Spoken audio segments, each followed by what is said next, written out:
não parar, não precipitar e não retroceder. Então dizer para esse cara, sabe quando nós vamos parar? Nunca. Nunca na sua porca vida. Né?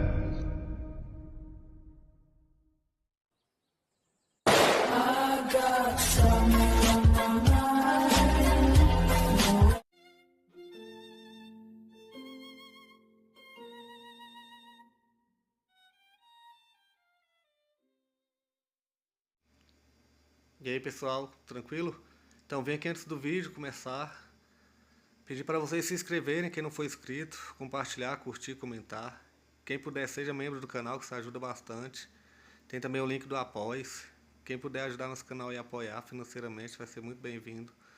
Mas o mais importante é transmitir o conteúdo e os conhecimentos do professor Olavo de Carvalho para mais e mais brasileiros. Então compartilhe e ajude aí nossa causa. Muito obrigado a todos os membros, apoiadores do canal. Fico muito feliz. Tenho certeza que a gente está no caminho certo. Então fiquem com o vídeo e até mais. Valeu! A pergunta é, caso uma pessoa que está vivendo desde criança em um meio contaminado pelo crime, por exemplo, e ela cresce acreditando que aquilo é uma verdade, ela gostaria de ser um líder, por exemplo, no tráfico de drogas dentro de uma favela, e ela pede aquilo com pureza no coração, ela acredita que aquilo é uma coisa boa para ela, não foi dito que é errado. Ela vai conseguir isso? Ela... Bom, então, já entendi a pergunta. Então, a pergunta é a seguinte, se você pede uma coisa que é objetivamente má, embora você esteja subjetivamente persuadido de que é bom, como é que se coloca isso? O que você está colocando é o problema da sinceridade. Né? Quer dizer, o que vai decidir isso, vamos dizer, é a sinceridade. Agora, na linguagem corrente, pessoas usam a palavra sinceridade para apenas designar o que você faz quando você diz o que você pensa, exatamente como você pensa. Mas a sinceridade não se compõe só disso. Sinceridade não é só você dizer o que você pensa, é você pensar as coisas como elas efetivamente se apresentaram. Não é isso? E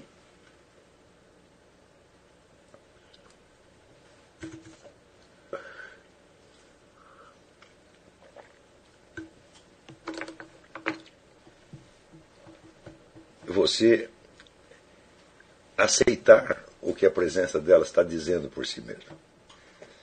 Quer dizer, a sinceridade não está só na emissão do que você diz, mas está também na percepção. Não há sinceridade da emissão se não há sinceridade na percepção.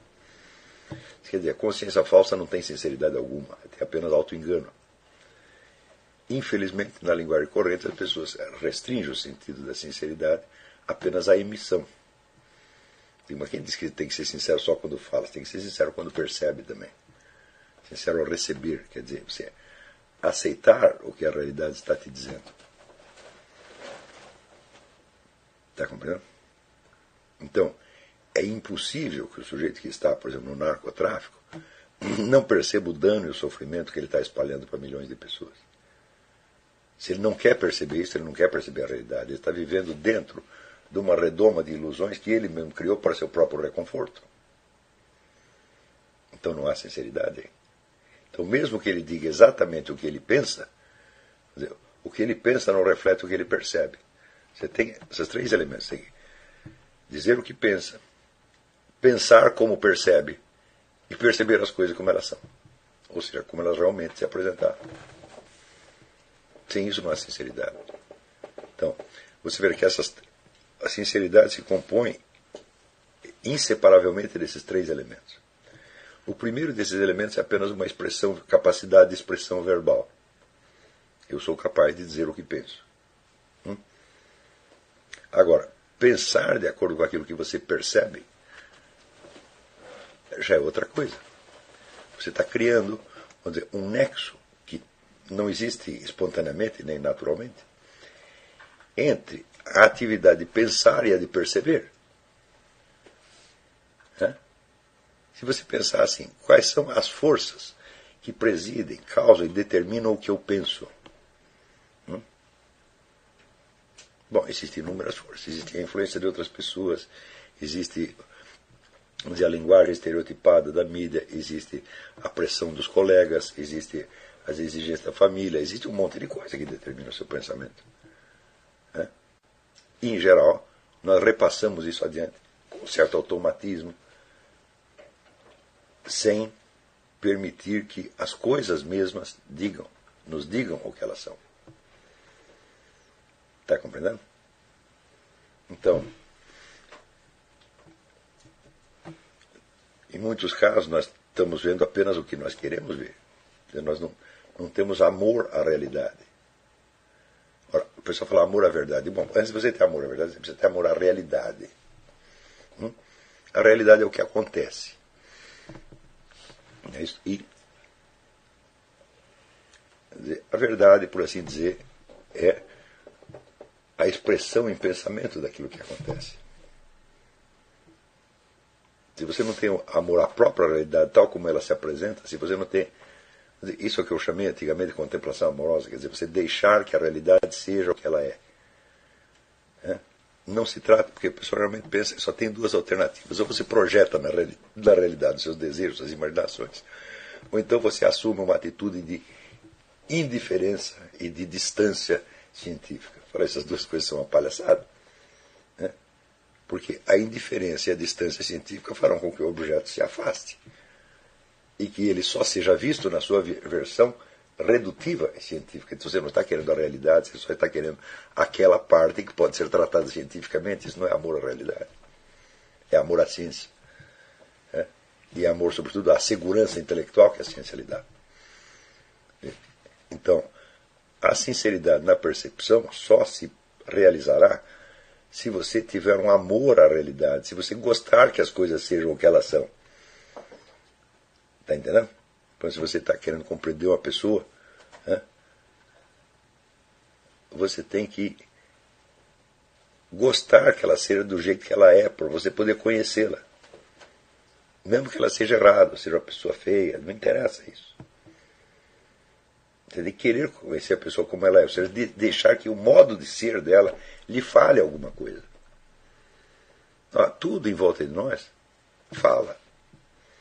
Até os acontecimentos da natureza física, até uma pedra fala. Ela está mostrando o que é a sua presença, a sua consistência, o seu tecido interno, o seu peso, a sua enorme complexidade, vamos dizer, dos fragmentos atômicos que a compõem. Tudo isso ela está mostrando para você. Uma vez eu disse, se você juntar todos os livros de mineralogia que tem no mundo, botar tudo na biblioteca, você tem um monte de conhecimentos mineralógicos. Mas nos minerais tem muito mais. Tudo isso que está nos livros de mineralogia foi visto e, portanto, foi dito pelos minerais àqueles que os observavam. Não é isso? O comportamento de um animal. Quantas vezes eu fico olhando o cachorro e tentando entender o que ele quer, nos termos dele. Ele diz coisas para você, o cachorro comunica com você. Não é isso? Agora, você pode projetivamente vesti-lo com uma estrutura que ele não tem. Pode ser outra coisa. Eu acho que, por exemplo, pessoas que estudam cientificamente a conduta animal muitas vezes fazem isso. Reduz o animal a uma categoria que permite a comparação com outro animal e olha sob aquele ângulo. É isso? Então, por exemplo, lendo o livro do César Millan sobre cachorros, diz que é o Dog Whisperer, diz que é o maior domador de cachorro que tem nos Estados Unidos. E ele insiste muito no aspecto de que os cachorros precisam mais de disciplina do que de carinho. Eu digo, mas ele perguntou isso para o cachorro? Não. Quem precisa de mais disciplina do cachorro do que carinho do cachorro somos nós. Quer dizer, se você ficar afagando o cachorro o tempo todo, mas deixar ele mijar na sua cama, vai ser um problema. Você será um amor infeliz, por assim dizer. Então, não é que o cachorro por si mesmo esteja requerendo mais disciplina. Na verdade, ele quer mais o carinho do que a disciplina. É a conveniência nossa. Então, o que ele está dizendo está certo, mas não está dito do ponto de vista da objetividade do cachorro. Está entendendo? Na verdade, por exemplo, quanto de carinho o cachorro precisa? Eu digo, olha, isso varia de cachorro para cachorro. Não é isso? Tem cachorros que pedem ansiosamente aquilo. Não é isso? Eu tinha a cachorrinha que ela precisava tanto de carinho, quando você fazia, ela gania e fazia xixi, tão comovida que ela ficava. Tá certo? Então, é uma necessidade dela, ela está pedindo aquilo para você. Se você não percebe, você é burro. Agora pode dizer, não, eu não vou fazer carinho nela, eu vou discipliná-la. É conveniência sua e não a realidade do cachorro. Então, claro, a conveniência sua também existe, também é uma realidade. Então você tem que ver toda a ambiguidade da situação, né? Observar a ambiguidade, as diferentes linhas de significado da situação, permitir que tudo isso se apresente para você com toda a sua complexidade, né? Sem você ter nenhuma ansiedade de você fechar a coisa num esquema intelectualmente estável. Você esperar que as coisas acabem de dizer. É como ouvir uma pessoa. Entendeu? E às vezes a pessoa vem te contar uma coisa dela, ela está se explicando mal, e você já, como diz, pula para a conclusão, jump to the conclusion, né? É uma conveniência sua. Quer dizer, eu quero poupar o meu tempo e não ouvir a pessoa, mas então não diga que você está querendo ouvir a pessoa. Não é isso? Eu acho perfeitamente legítimo você querer poupar o seu tempo, mas não venha lhe dizer que isso é uma maneira objetiva de conhecer a pessoa. Está entendendo? Então, vamos dizer, aceitar. Por isso que essa expressão que eu uso, o modo como as coisas se apresentam, isso é muito importante. Isso é uma coisa que eu tirei, vou dizer, da fenomenologia de Husserl, né? Quer dizer, cada coisa tem um modo dela se apresentar a você, um modo dela chegar até você. Este modo, às vezes, é acidental. Esse modo, às vezes, não traduz o que a coisa é em si mesma, né? Mas, através daquele modo, através daquele caminho, o percurso que ela usou para chegar até você, você pode descobrir mais coisa, e mais coisa, e mais coisa, e mais coisa. Né? Então, tem a famosa cena de Hegel observando a montanha, que ficou olhando a montanha, olhando, ele terminou, concluiu, é assim mesmo. Quer dizer, o que ele estava fazendo? Né? Hegel, apesar de toda a sua vigarice, ele era um filósofo de verdade. Ele estava aceitando a objetividade da montanha, a existência da montanha em si mesmo, tal como ela era, não como ele tinha pensado. Você pode, por um ato, vamos dizer, reflexivo da sua mente, refletindo sobre o seu pensamento, você colocar em dúvida a existência objetiva da montanha. Mas isso é uma operação que você está fazendo com você mesmo. Foi por isso que eu percebi anos atrás, bom, eu colocar em dúvida o meu conhecimento do mundo exterior não afeta em nada os objetos do mundo exterior, só afeta o que eu penso deles. Portanto, é uma coisa errada, portanto, não é um bom caminho. Eu leio um pedaço aqui para vocês, aqui. Memórias de Max Planck, o grande físico. Eu trouxe isso porque eu estava pensando em falar exatamente disso. Ele diz aqui: minha decisão inicial de me consagrar à ciência foi resultado direto da descoberta que não cessou de me encher de entusiasmo desde a minha primeira juventude. A compreensão do fato, que está longe de ser evidente, de que as leis da razão humana coincidem com as leis que governam as sequências de impressões que recebemos do mundo exterior. E que, por isso mesmo, o raciocínio puro torna o homem capaz de atingir um conhecimento íntimo do mecanismo deste mundo. Desse ponto de vista, é de uma soberana importância que o mundo exterior seja, de algum modo, uma coisa independente do homem. Eu digo, cada vez que eu percebo que a existência das coisas não depende de mim, que elas são algo em si mesmas, que elas têm uma existência que não é projeção da minha mente, eu fico entusiasmado.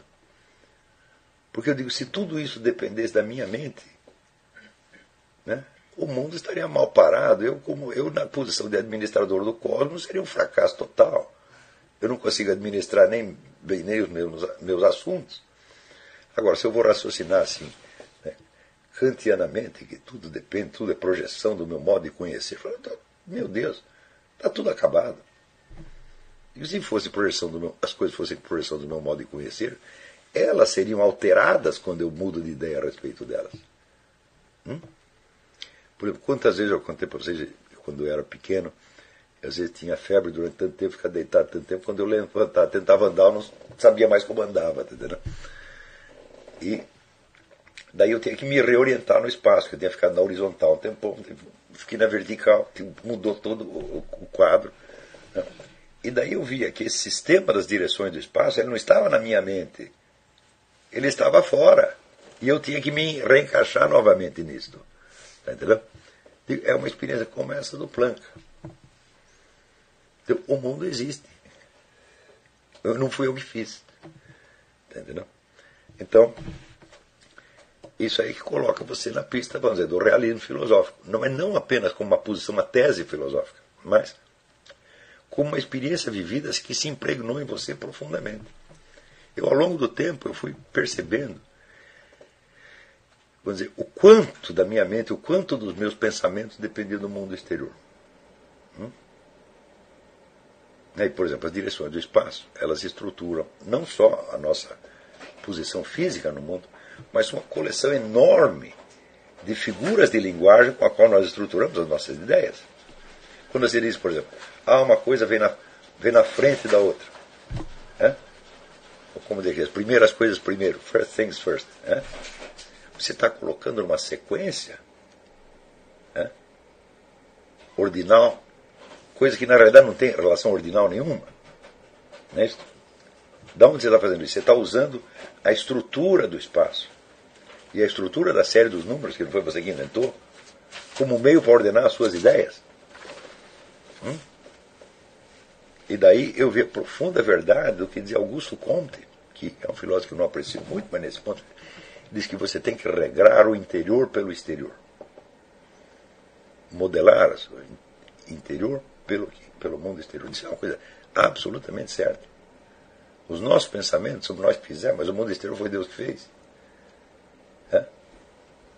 E Deus nos fala através da revelação, da mensagem do profeta, e fala através do mundo que Ele criou. Então, se você não presta atenção no mundo, você está tapando a boca de Deus. Então, Ele está dizendo para você diariamente que você está dentro do espaço, que você é só mais um corpo no espaço. E que essa estrutura das direções do espaço determina a sua mente. Estrutura a sua mente por dentro. O que está fora estrutura você por dentro. E aí você começa a ter uma ideia do que é, vamos dizer, a onipotência, o conjunto da razão divina, que determina toda a estrutura do que você está pensando. E você percebe como você é pequenininho. Então é o anti-Kant. Nada depende da estrutura da minha razão. A minha estrutura da minha razão é que depende de tudo. Mas, por exemplo, a passagem do tempo. Veja que coisa, a noção do irreversível. Se você não tem isso, você não consegue pensar em nada. A nossa mente é capaz de inverter a sequência do tempo. É você imaginar que uma coisa que aconteceu, não aconteceu, ou, de fato, desaconteceu. Se a sua mente estivesse livre, você não teria a noção do irreversível. E, portanto, você não teria a noção da história. Você está entendendo? Quer dizer, a sanidade do nosso pensamento depende da nossa humildade diante da criação dentro do mundo exterior. Você vê aqui, São Boaventura dizer que você conhece Deus primeiro pelo mundo exterior. Olha que coisa certa. Ali está a estrutura da razão divina. Está na sua frente, está em volta de você. Aquilo te cerca por todos os lados. Agora, se você não quer ver, se você quer imaginar que é a sua cabeça que está moldando tudo, bom, o que é que nós podemos fazer? Podemos pagar a sua internação no hospital, é o máximo que nós podemos fazer. Entendeu? Então, isso quer dizer que vamos dizer, a minha adesão ao realismo filosófico remonta à minha infância. Porque eu tive experiências ali que me mostraram, sem a menor sombra de dúvida, que o meu pensamento ele é estruturado, ele é regrado pela ordem do mundo físico. E que eu não fui eu que criei essa ordem do mundo físico. Entendeu? Agora, o número de escolas filosóficas hoje praticamente dominante, que diz o contrário. Eu digo, bom, todos podem dizer o contrário, mas eu vou continuar funcionando do mesmo jeito. Hã?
Chegamos a mais um final de uma aula, de um vídeo. Espero que tenham gostado. Quem não se inscreveu ainda, se inscreva, compartilhe, comente. Ajude o nosso canal, apoie, seja membro. E ajude o nosso canal a chegar a cada dia a mais brasileiros que precisam muito do conhecimento do professor Olavo de Carvalho. Então é isso aí, fique com Deus, até o próximo. Valeu! Então é isso aí, pessoal, que é o nosso canal, que são alguns livros que eu já li. A maioria foi doação, mas alguns eu adquiri, professor Olavo de Carvalho. Alguns livros se perderam aí que eu emprestei, professor Alexandre Costa, a Bíblia Sagrada. 10 lições sobre Karl Marx. Indico a não ler esse livro, que é muito ruim mesmo. Alguns pensadores aqui que realmente, como o professor Olavo de Carvalho disse, não são pensadores. Valeu, tamo junto aí. Apoie nosso canal, seja membro.